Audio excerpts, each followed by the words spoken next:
Okay, I did start the recording. Okay. Welcome to our first fall curriculum committee meeting, everyone. Thank you for attending. We are going to call the meeting to order on September 5th, 2024 at 2:33 p.m. First thing we are going to do is approve the minutes from last May. So can I have a motion to approve May 2nd, 2024 meeting minutes? So moved. And second? Second. All in favor? Yeah, thank you. All in favor, please raise your hand.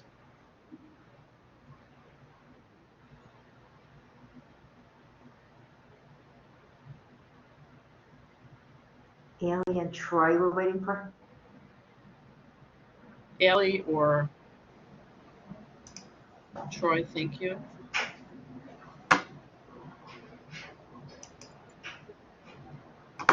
Okay. You can lower your We're hands. good. Lower your hands. Any opposed?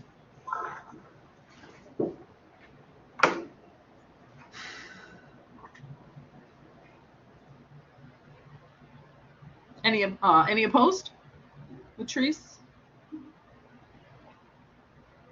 Okay. All right. Thank you. I just want to remind everyone that voting will be only for the curriculum committee members.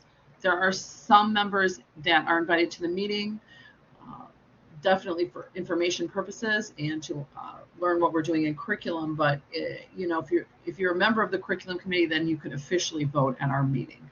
If you're not a member, then please don't raise your hand so Susie could determine who's to vote or who's not to vote. Troy. Here's a dumb question. How do you know if I'm a member or not? So the members, I'm going to share my screen for a moment. I was going to do this towards the end anyway. Let me share my screen.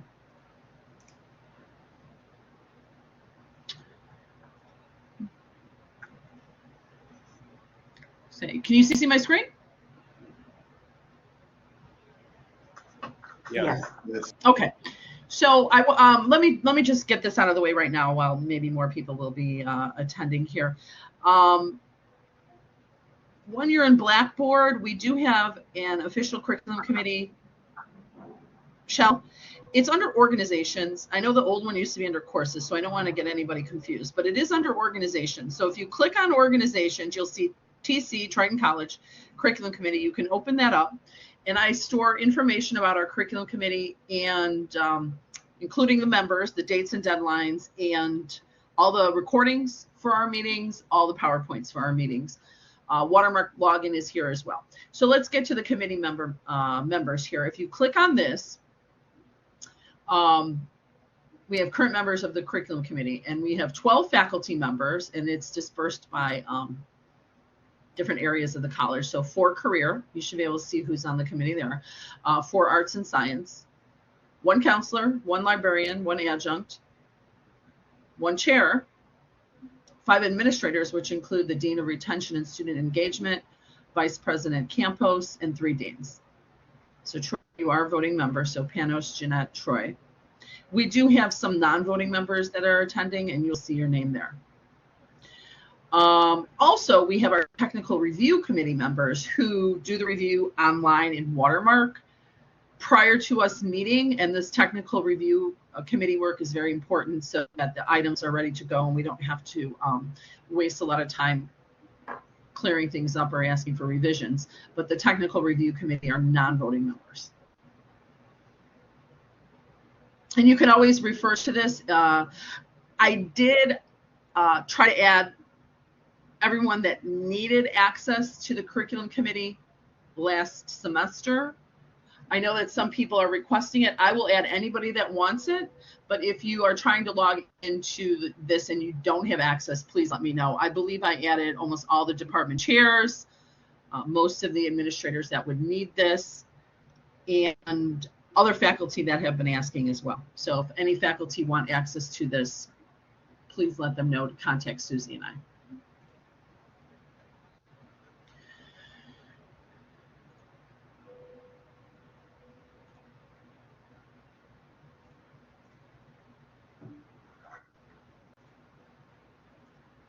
Okay. We have 17 people here now. Let's get going. Our first new business. Can I have a motion to approve item 27-37, which is SPE 135 stagecraft proposed deletion? So moved. Can I have a second? I'm not sure. Who Did seconded? you get That was me. Glenn? Glenn, okay. Okay. This was submitted by Dennis McNamara. I don't see him here. Is anyone here to present this item? Let's see. Somebody is joining now. No. No, I still So- think it's going to be here. Yeah. So here's what we need to do. If there is an item on the agenda for the curriculum committee, we need to have someone present to speak to that item. And if the person is not present, then we will just hold the item for the next month. So I just want to say that right up front at the beginning of fall 2024, so that nobody thinks that I'm dismissing them or their items. But we do have to have someone present to be able to present it and then answer questions that people may have. So I'll move on to the next item, and if no one is here, and by the way, if a faculty submits an item but they can't attend for some reason, they can ask someone to attend on their behalf. That is okay as well, and we will still vote that way. So let me get to the next item, and if no one is here to present SPE 135, then we'll just hold it till October. So the next item, we actually had a virtual vote taken, and it was item 24-38, which is C217D. This is respiratory care AAS. The item that was virtually voted upon and approved by a majority was the program revision, moving it from a temporary accreditation to a full accreditation. So full approval that it was approved as a program to run and offer. And you can see the language that was removed. The is pursuing is now gone, and it added the accreditation statement that we were given from the health area. So that was virtually approved, and we wanted to move on that to get it into the system as soon as possible. And everyone who responded to our virtual vote via email, we had no one voted to not approve that. So I just wanted to make sure everyone is aware that that was passed.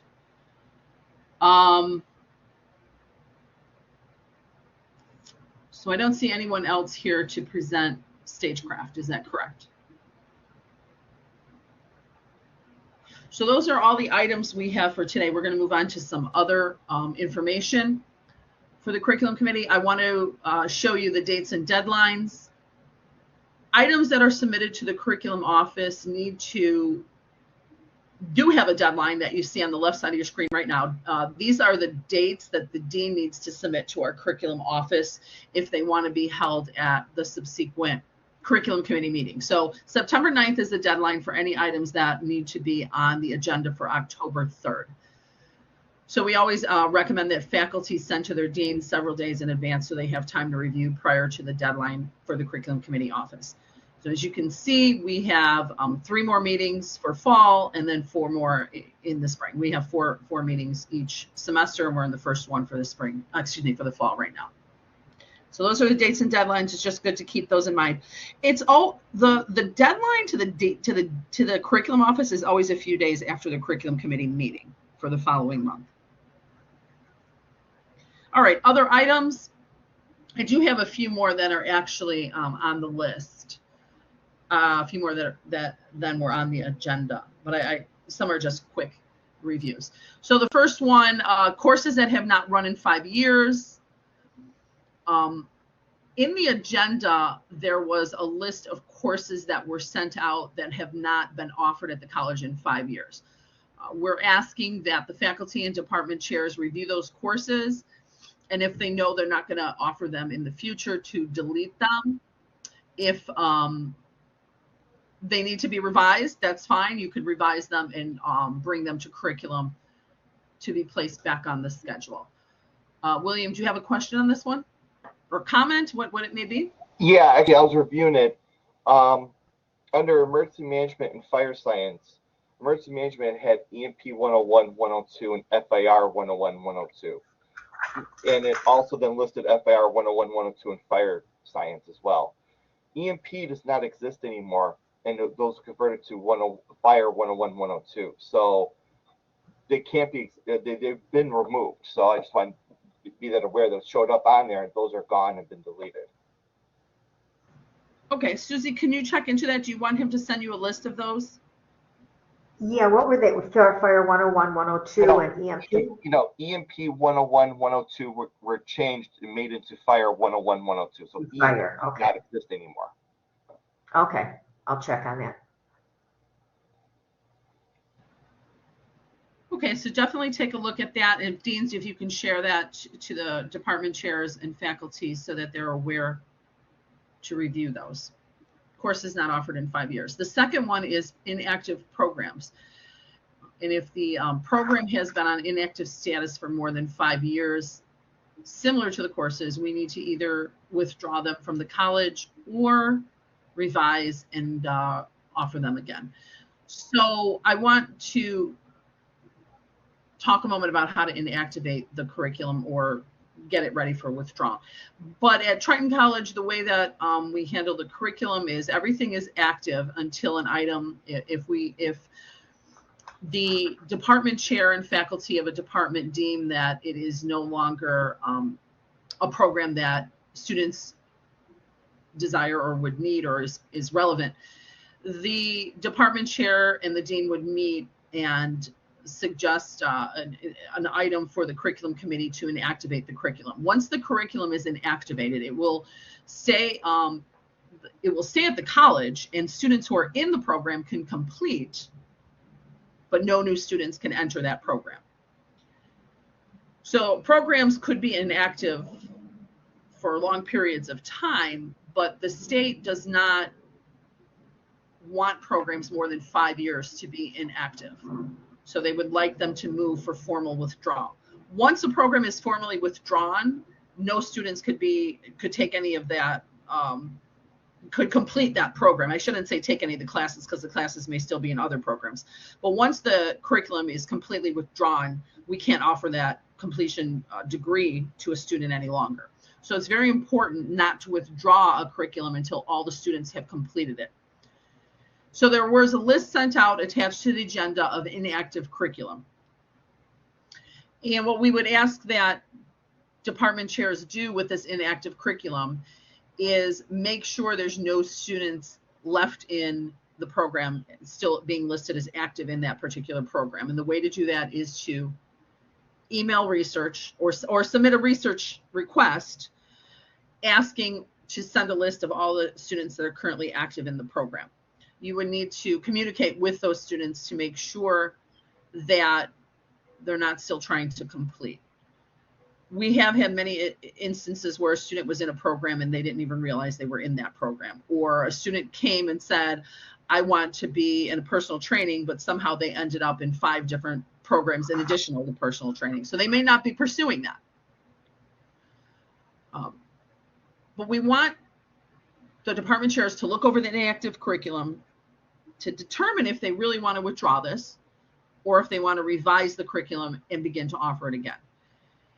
Revising and offering again is easy. Do the work, submit it to curriculum.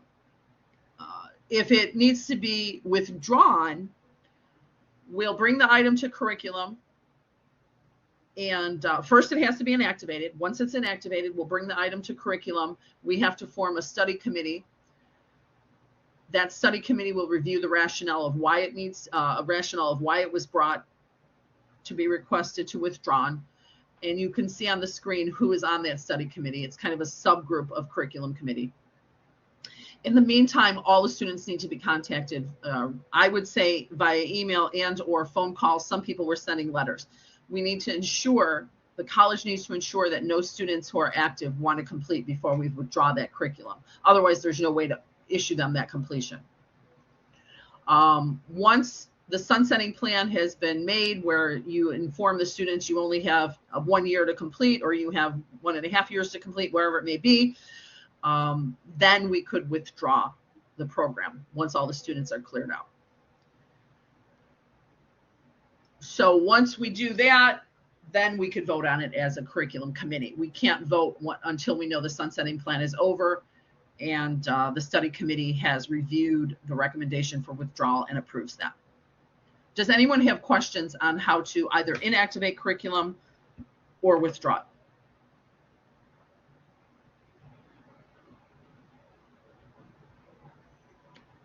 And then, so it's actually, you can't just come to the meeting once and say, I want to withdraw this. It has to be inactivated first, sunset plan, study committee, then we'll withdraw. You can email Susie or I for updates if you have more questions on how to withdraw. All right. I've mentioned this last year, but I do want to say it again for anyone that would like to listen or new people. All revisions to courses and curriculum programs need to be made in Watermark. Couple of exceptions I'll get to in a moment. However, any course revisions, new course, deleted course, we need the faculty to submit it in Watermark themselves. We've gotten a lot of emails saying, Susie, can you just do this change for me? And I don't really want to keep moving down that path because Susie may do something the faculty didn't necessarily want in the first place, but the faculty is responsible for making their own revisions. So plus Susie can't handle the workload of constantly doing the revisions on behalf of the faculty. So the faculty may think it's a small thing, but we need them to do it themselves, with the exceptions. And we won't vote on these exceptions either. So the item really doesn't even need to be brought to curriculum with these exceptions, which is a change in the Gen Ed learning outcome checkbox. So we noticed that some classes had Gen Ed boxes checked. And then when they were called for assessment, they said, well, we really don't do that. So we can uncheck them, or if you need a box checked, that's a quick email to Susie for Gen Ed outcomes. Textbooks, if there's a change in textbooks, send that to Susie. Update that, doesn't need to be voted upon at curriculum. And we updated the instructional strategies probably a 1.5 years ago, if not 2 years ago, I think. It's been a while.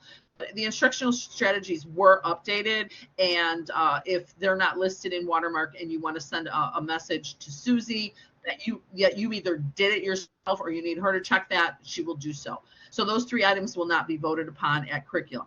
But items that are going to be voted upon, we really need the faculty to put those items in for themselves. And I'm trying to think if I had anything else to say on that. So I'll pause for a moment if people have comments.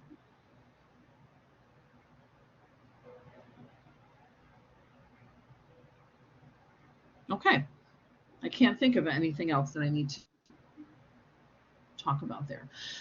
This year we are doing critical thinking as the Gen Ed learning outcome being assessed. So in assessment, we need to be doing our program assessment, our course assessment, and then the Gen Ed outcome that is in assessment this year is critical thinking. And I do remember what I wanted to mention about 3 and 4. Every course, every program should be looked at least once per year. And that is in the faculty contract. We're looking at it. If revisions need to be made, they need to be expedited in Watermark. If revisions do not need to be made, the department chair could simply email Susie and say, I've reviewed these courses, list the number, the prefix and number, and say they're good to go. No changes are necessary. But it is the responsibility of faculty to review them at least 1 time per year. Number 5, if changes are made in any Watermark form, whether it's a course form, program form, the curriculum committee needs, and the TRC, the rationale thoroughly filled in. What was done, why it was done, and supporting evidence. You can upload files and text and notes if needed for the supporting evidence. But encourage faculty, I would encourage you and your colleagues to detail what was done, so we're the TRC and CCC members are not necessarily guessing. And any comments on 1 through 5? All right, guided pathways is the last other item that I have for you. We mentioned this in May, and I just want to bring it back up. It might be a little bit of a discussion, maybe not. Latrice, did you have a comment? Hear me? I have a question. You say that Yep. the faculty need to make revisions in the watermark. Do that means that all faculty now have access to watermark? When we set up Watermark, we asked Watermark to input all the faculty, full-time faculty and adjunct. Now, if people were hired since then a quick email to Susie saying I don't have access, and she will provide the access for that particular faculty member. Okay.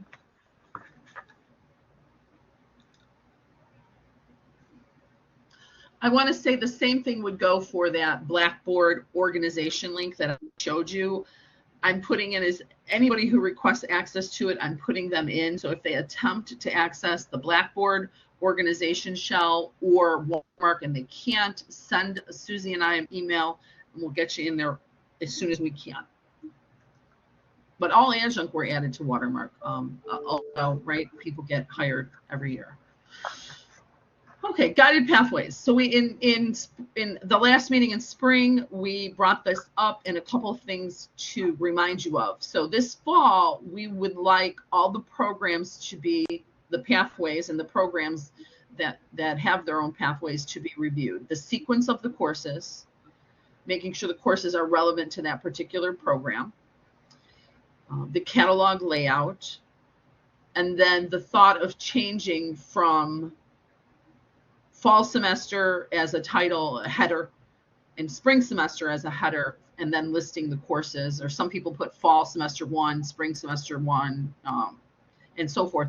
You could eliminate the fall, spring, if somebody even had summer. You could eliminate the title of the semester and just make it semester 1, semester 2, so that people can start either in the fall or in the spring, if you have a layout of your program that way. Michael. Hey, Julianne, just a quick question. I think that makes more sense overall. Some courses are only offered in the fall and spring. Should we mark that somehow if we do semester 1, semester 2? Because like if someone starts English in spring and it says poetry, well, poetry is only taught in the fall because we only teach it once a year. So I'm just thinking, I know there are other departments. I used it as an example because I know it, but I know other departments actually that have a lot more of that than I do, because mine's mostly rep. It's every semester. But I know there are other courses like poetry that are only taught in fall or only taught in spring or summer in one case. I agree. We have to have a way of letting the students know that. So I think that an asterisk would work. This is only, or a note. There is areas in the programming where you could put a note. These courses are only offered in fall. These courses are only offered in spring. Plan accordingly. Send Susie a note on those, and she could input that into the pathway so that it's indicated. Okay. Yeah, that sounds good. Like I said, I'm really asking more for other programs I work with my students than my own, because I know some departments there'll be quite a few of those. Right, and it's very important that we don't miss that. The student does not miss that information, so we have to make sure that that's visible to them. And then our admissions and advisors and counselors could also make sure that they're aware of that when assisting the students. So definitely do that. So review your programs in the sequence and the headers, courses, if they're offered specific semesters or not. Send a note to Susie and we could review that.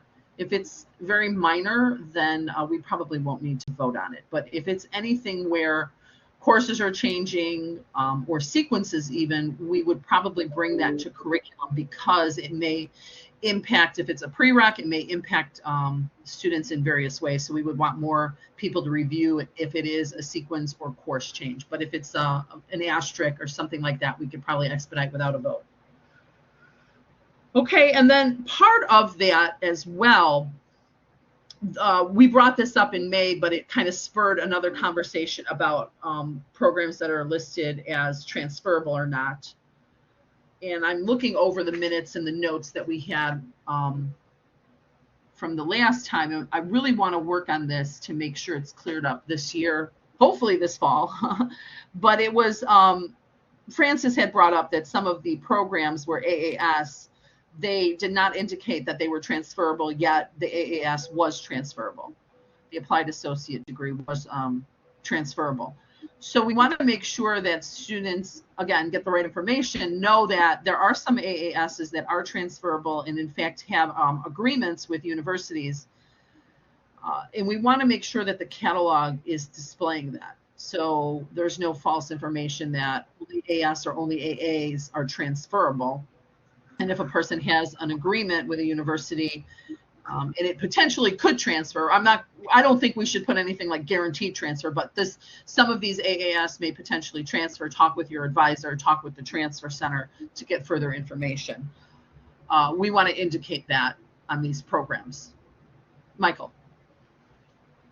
Yeah, you half answered what I was going to say in your last sentence after I set my hand up, Julie, but I do want, Julianne, it's early in the semester, but I do want to just say I think we need to get very specific with that part for the reasons we talked about when Francis brought this, which is if you just put that there, students are going to think they can go to pretty much anywhere. They can go to UIC and they will be half done, and they won't be. They'll be lucky if they're a quarter done. So I think we have to be extremely specific that these schools have.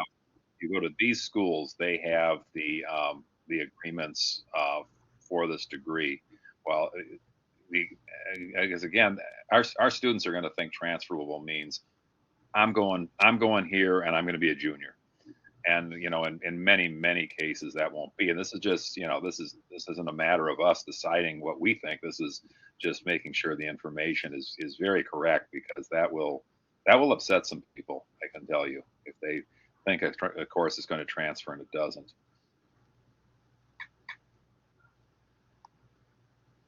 Yes, and I need people to discuss this and find the best solution for sure.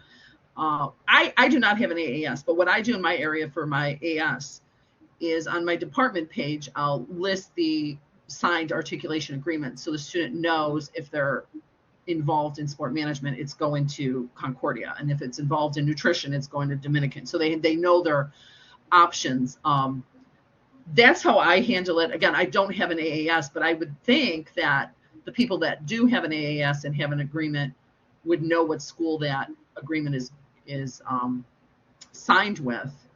I would too, and I think, Nick, I think that what you just said is perfect. I think you have to say this is the school, because with an AA or AS degree, you can go pretty much anywhere, because you're doing is you got all IIA courses. It's not anything other than that. It's because if you have an AA or AS, probably almost all your courses are IAI. So I think what you just said is exactly what we need to be sure is updated and accurate. This school will take this AAS degree, or whatever setup we've got. And the language may potentially say that if we put the asterisk that says these AAS programs may transfer to certain universities, check with department chair, transfer center, advisor, something to that language, because we can't list like guaranteed to transfer. We can't do that. So does anyone else have any thoughts on what wording we could put with that asterisk? I'm trying to find my pen while we're doing this. Anybody may transfer to certain universities. This degree may be transferable to. I don't know about may. I think we should. I don't know, Juliana. This is my opinion. I think that it should be will. And here are the ones, because we have articulation agreements, and I think that those should be listed. And I think the ones that are just for something very specific, it should say that very specifically. We've got to deal with this. We've got to deal with SIU. Pick that up at random. We've got to deal with SIU You know, and here obviously you would say it a little more. I'm just talking off the top of my head here, but so if you go there you would be able to transfer. I think it needs to be pretty specific for ones that in many schools are not. We're not going. Not that none of their schools are going to transfer, but again, our students are going to assume all, and I know that. I'm sure of that. Mm-hmm. What if you Right. just say this degree transfers to and list them as Michael says? But There you go. my concern about that is Francis or somebody is going to always have to make sure that that is, current. For Because sure. as soon as we say someplace where it transfers to, I mean, mistakes happen, but it doesn't look reliable if we're not listing current information all the time. And I'll be honest with you, I always tell my students may, because there could be other requirements of that university besides completion of the courses. They may have a grade point average, or send scores of some sort. I'm always afraid, what if all my students get a D in every single class? Is that Concordia or Dominican really going to take that person? I don't know. That's why I always say may. That's a good point. I didn't think of that, but you're right, because most of the schools we're talking about don't have open enrollment, so they could have all the credits and still get turned down. So I think you're right. But I think still, I think if someone has, I guess my feelings is if a department wants that up there, they should, I think they should keep track of it, because you need to have accurate information if we're going to do this. The other option is to not do it, and I know there's a strong feeling that that's not working, that people aren't happy with that. So I think if somebody says, hey, I've got an articulation agreement and I want that up there showing students that if they go through here, I've got this agreement. I think I feel like I think they would be up to them to let us know right away if that falls through and to keep it up, whoever's in charge of that agreement. Right. Go ahead. Whether it's your chair, I don't know. The other option is, do we say check with transfer center for current? I mean, because not every program is going to have it listed, only those that will possibly have a transfer option. If you said something about check with the transfer center could give you the correct information at that time. Then I get that it's not fully transparent when I'm looking through at something, but that's an option for current information too.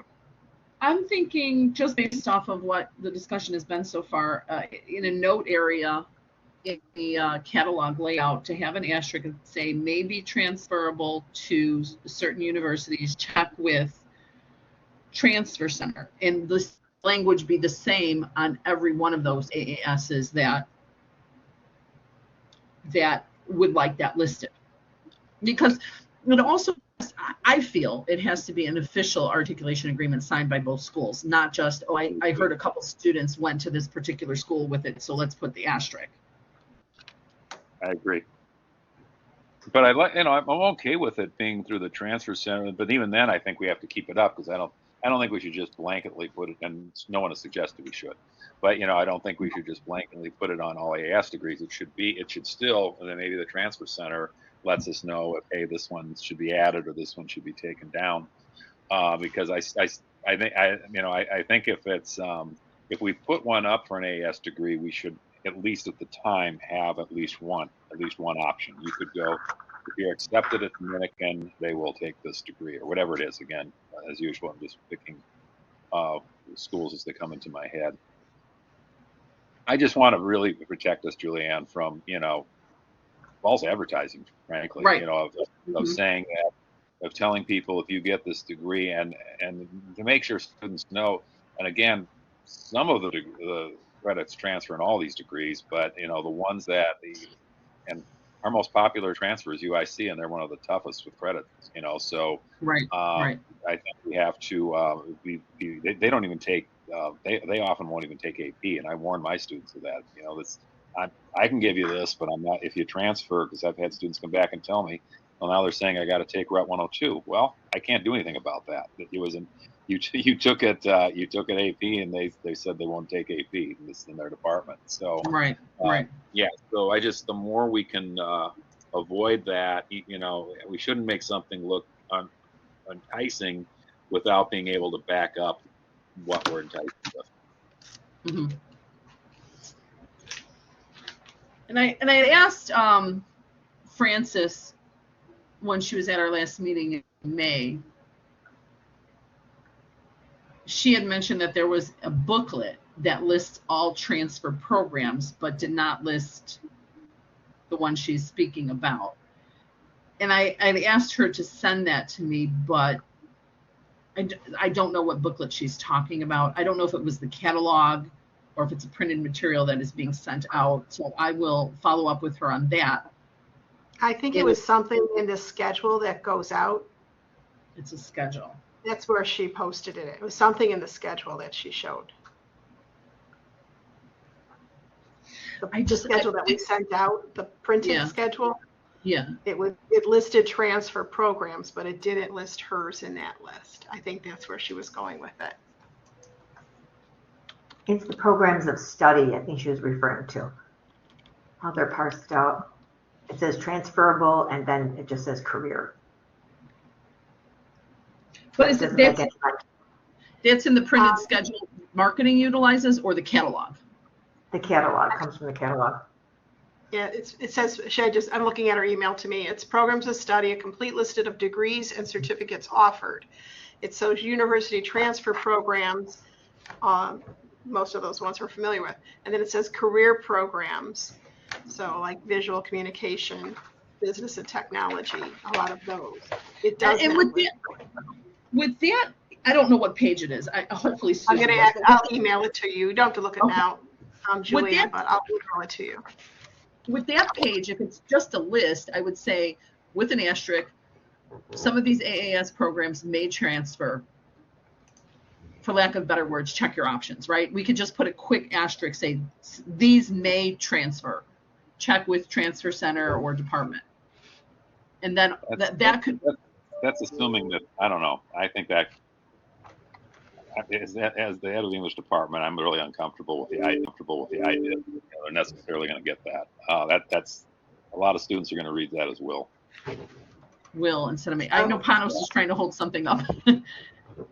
I know it's Julianne, but it's page 8 and 9 of the class schedule. So if you have the big copy of the courses offered in the fall, that's what Frances was looking at, page 8 and 9.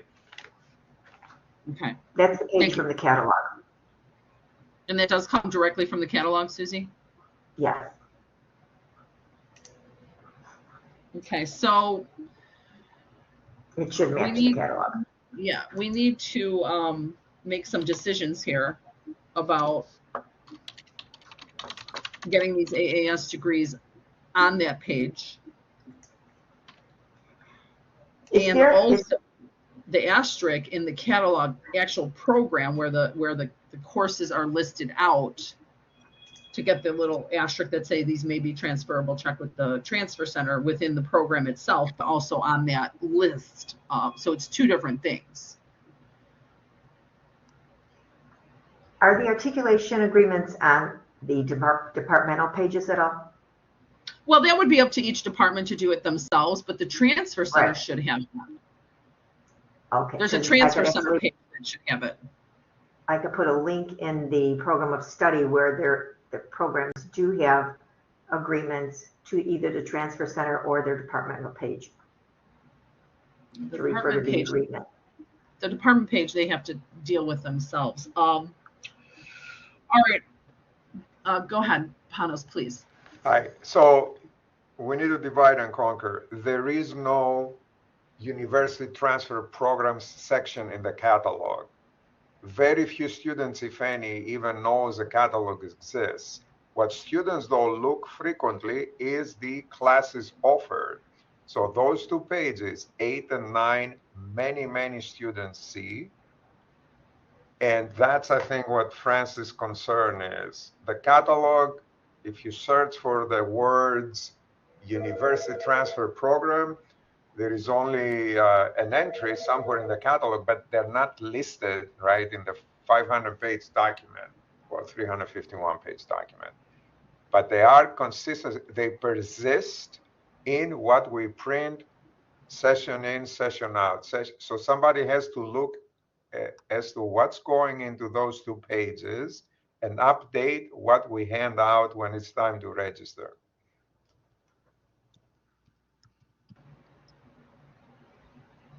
I agree. And my question is that pages 8 and 9, where do they get their information from? That's all the programs that are in the catalog and how it's divided. It's divided by AAAS, the GECC, General Studies, and the AAS. And so whoever is publishing pages 8 and 9 just pull AA and AS, but they never pull AASs? It doesn't say transfer on there, so that's why if the student, like Pano says, is searching for transfer programs, those won't show.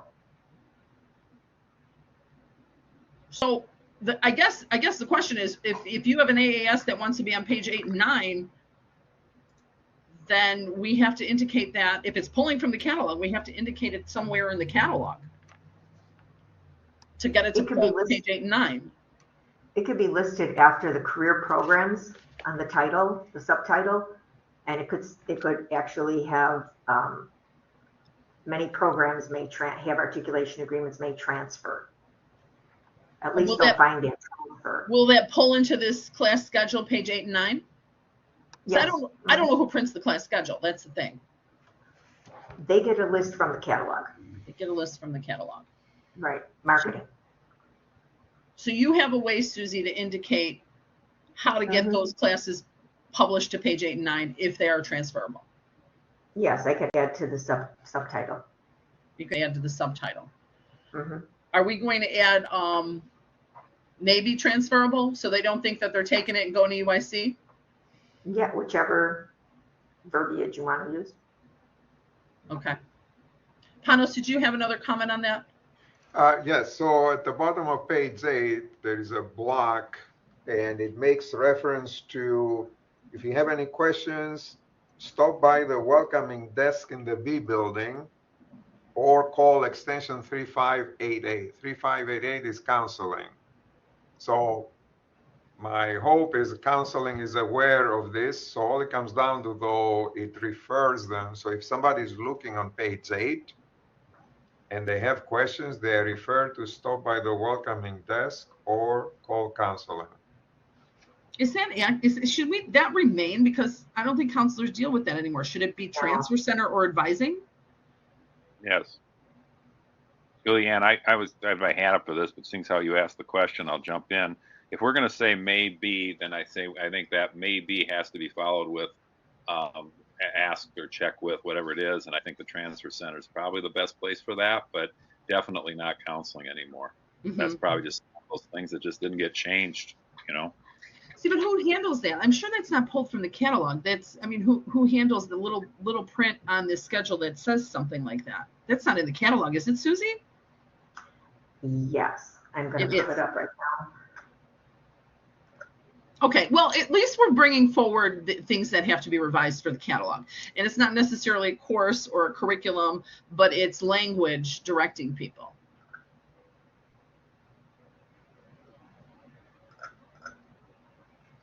So then for sure, we could change that to advisor/transfer center right away. Get rid of the counselors. Actually, that sentence is not in the catalog, so somewhere somebody added that. Correct. I can tell you. It's not in the catalog. Where somebody will point out some obscure part of the web page that nobody really ever looks at, but there's a course that we got rid of, still being talked about, and okay, I have to put in the order, get rid of it. See, when we make changes like that, and bring advisors and changing counselors to counseling was a big one. It's not real surprising to me that some things like that not many people look at just kind of got neglected, and nobody, not that anybody was, just no one was watching it because it's something no one watches. It's because it's too minor. It's not low traffic. So I need to find out then who's in charge of reviewing that schedule and make sure that gets rectified. page 8 and 9, make sure that's get rectified to remove counselors and put in transfer center. I would also say put in advisors as well, but that's my opinion. Does anybody have an idea? Or I obviously need to start making communication to, I don't know, marketing, print, something. Does anybody have an idea of a contact person for that? They actually follow what's in the catalog, but I don't know where that sentence came from. I feel like we're running in a circle. This is kind of how May went too. So here's what we're going to talk about this again in October. We'll try to make progress on updating page 8 and 9, the class schedule. I'll try to present to you some language that we could, at this point, I would say even vote on, some language that we can add within the program pathway itself, and then also language that we can add in the list in the catalog about transferable AASs. So does that sound like a plan moving forward? Julianne, maybe we may also, we may also want to look at page 40 of the 24-25 catalog. That's where the references to program of study is made in our actual catalog. So it would be ideal if language developed for the class schedule and the catalog rhyme, right, refers students to the transfer center. Whatever is going to be collectively decided, it should be one and the same. On page 40, under degree and certificate requirements, there is a few paragraphs under articulation agreement, under 2+2 agreements, and under 3+1 agreements. And then that language in the catalog should be quote unquote one and the same as found on page 8 and 9 of the class schedules. Okay. Susie, do you think that page 40 is where they're pulling out of the catalog from page 40 onto that schedule for page 8 and 9? Yeah, I'm checking it right now. We will definitely look into that and provide an update in October as well. we can probably start with Sam also, because he does manage that goes out, although a lot of people feed into it. They might be able to see where the source is for that information over in marketing. Okay. Thank you. Okay, well, we'll definitely look into it and discuss. If I need more input, I will send out an email to the curriculum committee as we make progress for the October meeting. Because we definitely want to make progress on this and not keep doing the same things. All right. That, I believe, is all I have for the group today. Does anyone have any other comments, questions for curriculum? Okay, can I have a motion to adjourn the meeting at 3:21 p.m. on September 5th? So moved. Second? Second. Okay, if you're ready to leave, go ahead and raise your hand.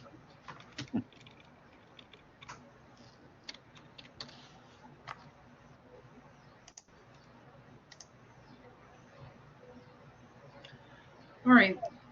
Thanks, everyone. Thank you, everyone. Have a good evening.